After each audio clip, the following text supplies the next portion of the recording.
नमस्कार। भारत से चीन ने इस बार जो लड़ाई मोल ली है, इसका उसे बड़ा खामियाजा भुगतना पड़ रहा है। चीन में लगातार 4 जून 1989 में जो नरसंहार उसने अपने नागरिकों का किया, तो निश्चित तौर पर उसके बाद जो क्रैकडाउन हुआ, देश भर में जो डैंग शॉपिंग ने किया और जो चाइनीज कम्युनिस्ट पार्टी ने लगातार लोगों को कहा कि देखो बस ये आर्थिक समृद्धि है, सब कुछ है, कोई स्वतंत्रता नहीं है, किसी तरह से आप अपनी मर्जी से नहीं रह सकते। चाइनीज कम्युनिस्ट पार्टी के हितों को साधने के लिए आप आगे आ सकते हैं तो आइए।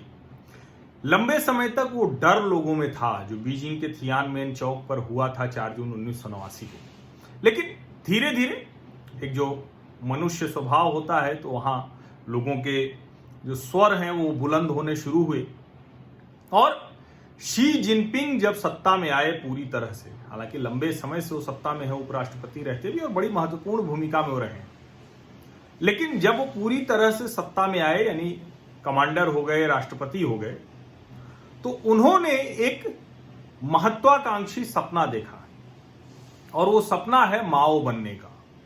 वो चाहते हैं कि चाइनीज कम्युनिस्ट पार्टी के इतिहास में, चीन के इतिहास में अब उन्हें जाना जाए, न भूतो न भविष्यति।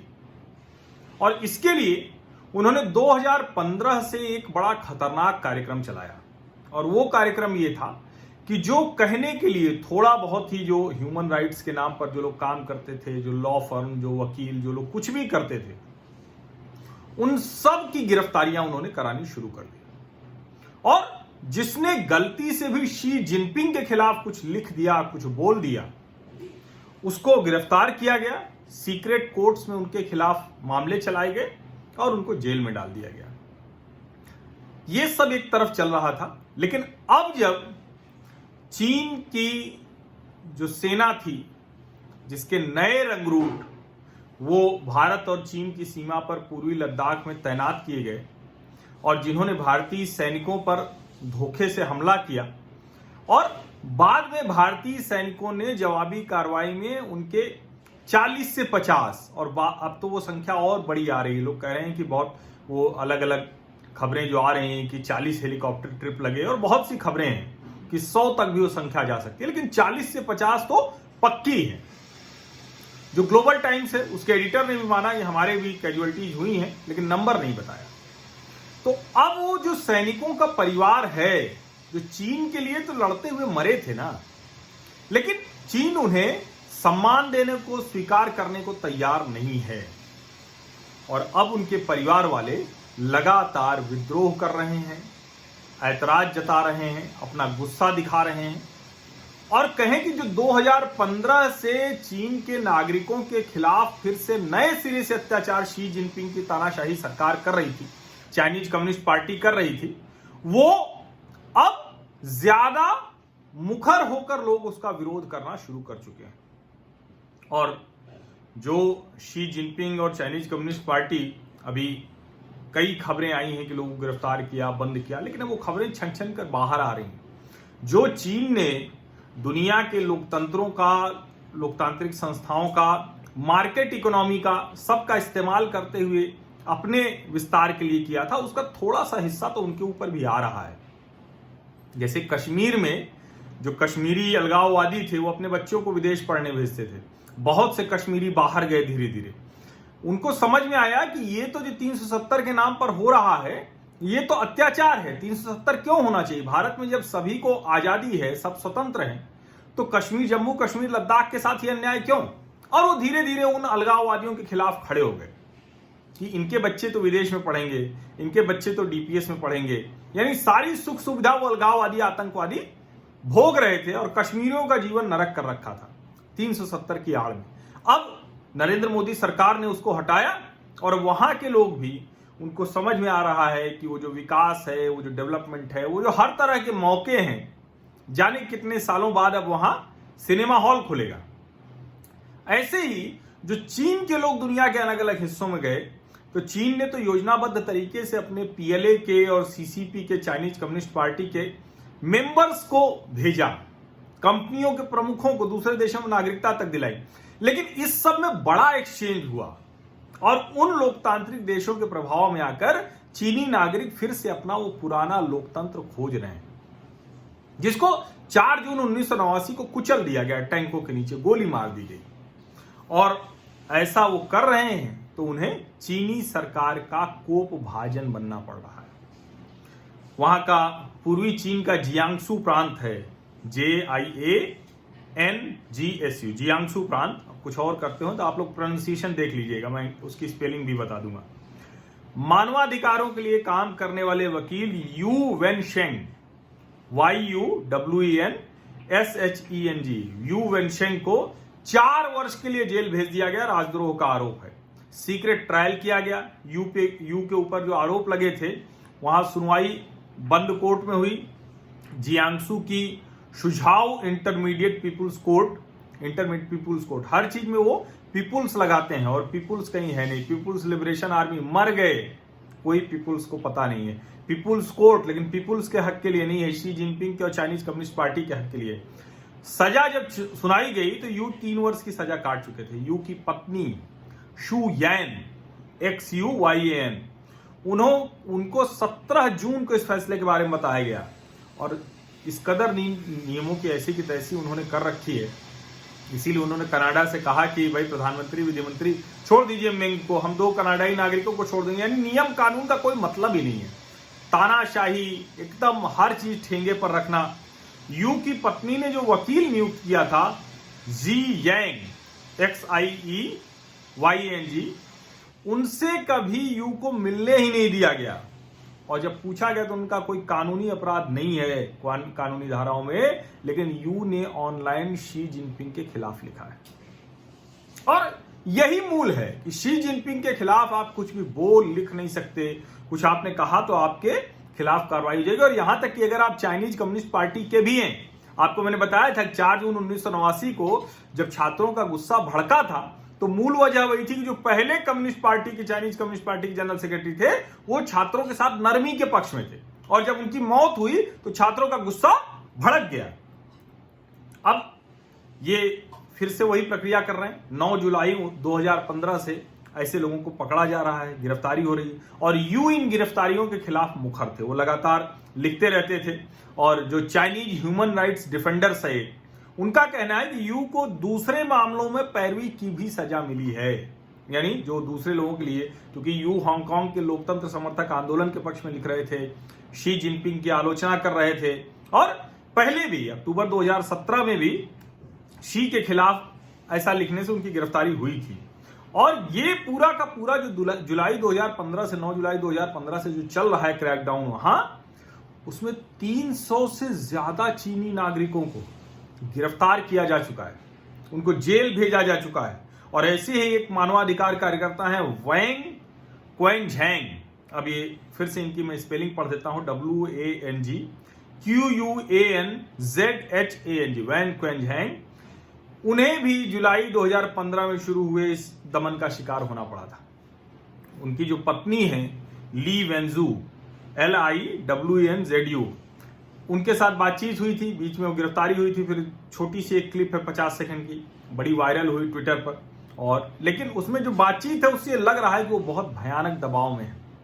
आपको याद होगा कि मैंने बताया था कि एक CCTV का रिपोर्टर, उसने पर्सनली जाके वुहान डायरी लिखनी शुरू कर दी वुहान से, उसको बंद कर लिया गया। और 21 दिन बाद अचानक को पता चलता है तो वो कहता है कि मैं तो क्वारंटीन में था क्योंकि मुझे भी ये हो गया।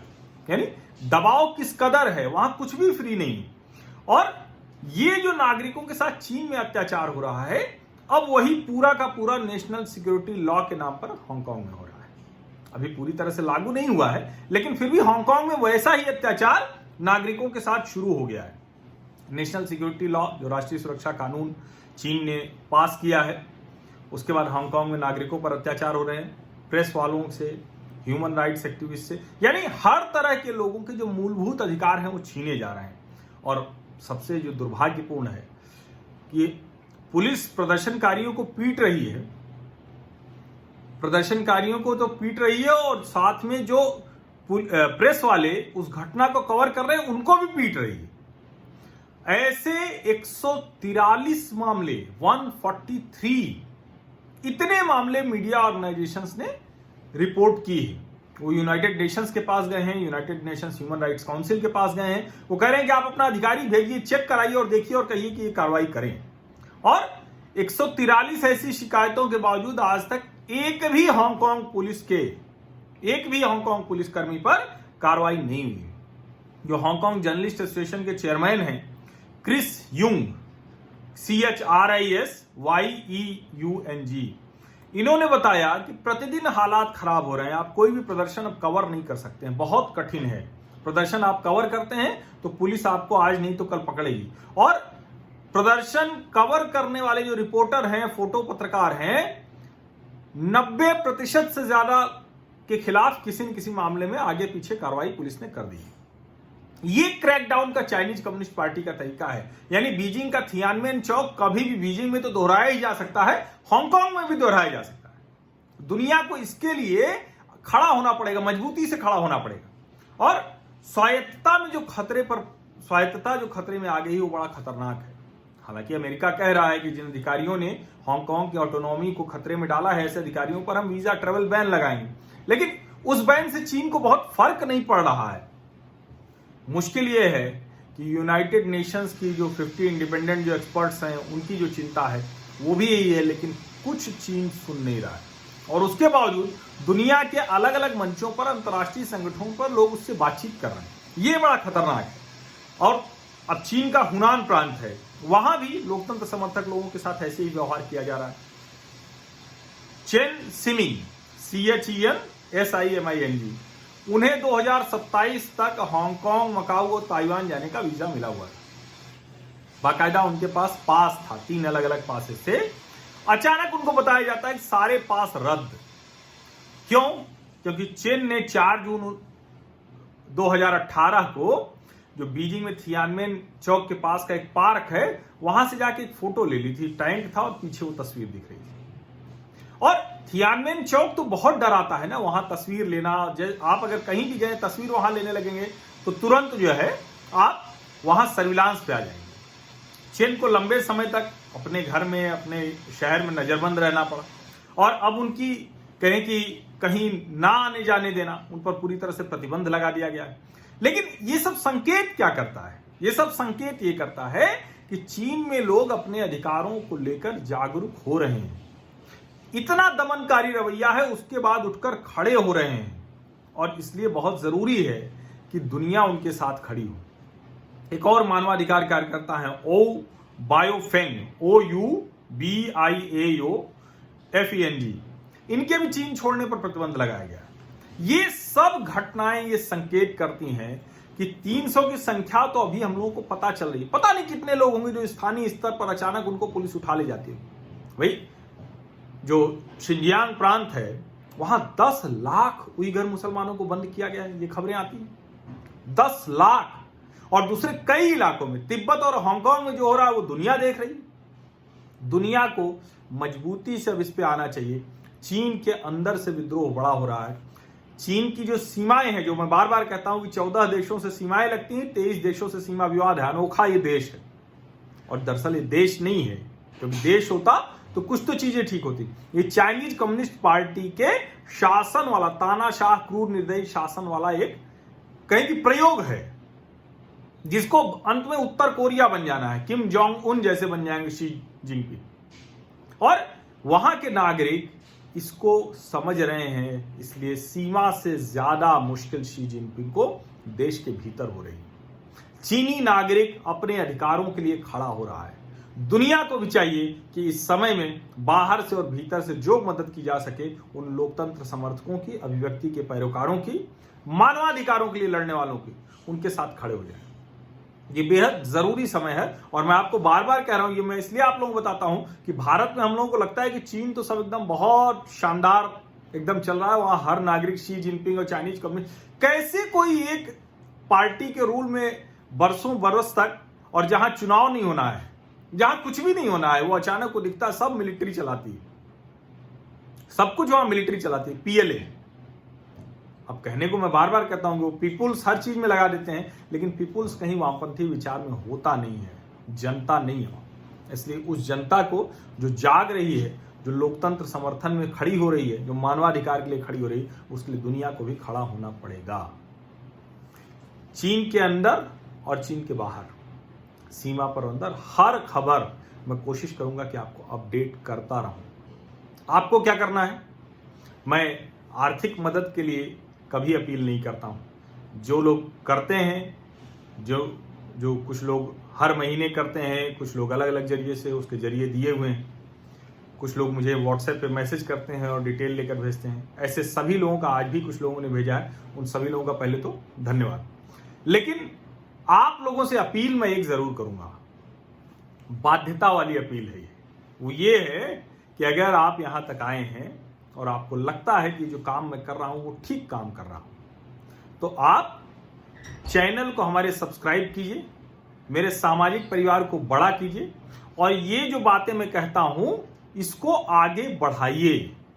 इसको, इस चर्चा को, ये पॉइंट, ये मेरे तक नहीं सीमित रहने चाहिए। मैं जो कह रहा हूं ये देश के हर भारतीय को पता होना चाहिए। ये कोई मेरा कॉपीराइट नहीं, मैं भी कहीं कहीं से पढ़ के ही आपको बता रहा हूं। लेकिन ये सबको पता चले, और इसके लिए दो चीज जरूरी है। पहला कि आप सब्सक्राइब कर लें, नोटिफिकेशन वाली घंटी दबा दें, ज्यादा से ज्यादा लोग इस सामाजिक परिवार का हिस्सा बने इस यूट्यूब चैनल के जरिए। दूसरा, आप जो बातें मैं कह रहा हूं इसको आप अपने मुंह से, अपने तरीके से वीडियो भेजेंगे तो और अच्छा लगेगा, ज्यादा लोग वीडियो देखेंगे, ज्यादा लोग उससे सामाजिक परिवार का हिस्सा बनते हैं। लेकिन आप इस बात को आगे बढ़ाइए कि चीन में ये स्थिति है, या जो पॉजिटिव डिबेट खड़ा मैं करता हूं, पॉजिटिव बातचीत में करता हूं, उसके बारे में लोगों से चर्चा कीजिए। इतनी बार मदद कीजिए, उसमें जरूरी नहीं कि आप मेरा नाम लें, आप बताइए कि ये चीज हो रही है। बहुत बहुत शुक्रिया, बहुत धन्यवाद। और आप ऐसे जुड़े रहेंगे तो हम इस ताकत का बहुत सार्थक, सकारात्मक उपयोग करेंगे। अभी भी कर रहे हैं, आगे और मजबूती से करेंगे। धन्यवाद।